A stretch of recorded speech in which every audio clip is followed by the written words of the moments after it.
หลังจากที่กองทัพครับประกาศปิดอ่าวไทยเพื่อตัดทิ้งทางลำเลียงไม่ว่าจะเป็นอาวุธหรืออาหารให้แก่เขมรครับแต่อย่าลืมนี่คืออีกช่องทางหนึ่งครับช่องทางบกครับคนไทยนั่นแหละตัวดีเลยครับสินค้ารถของคนไทยครับจอดรอส่ง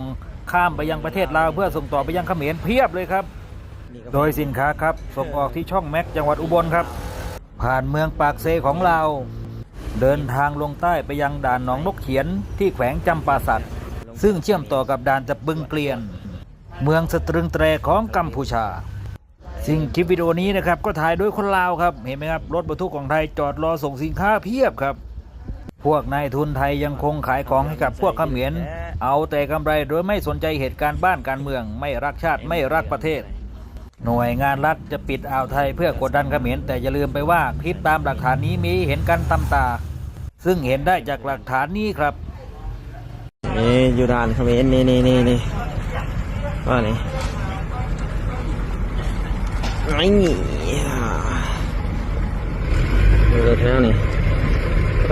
รถไทยล้วนๆมันจะเป็นรถลาวแล้วนี่รถไทยนี่เลยนี่ก็แมนนี่มีรถลาว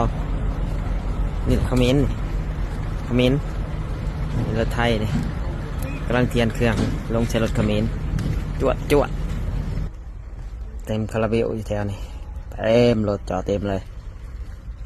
นี่ว่าคันเรืองนี่ใส่พี่ลึกแท้เต็มคันเรืองนี่ก็ได้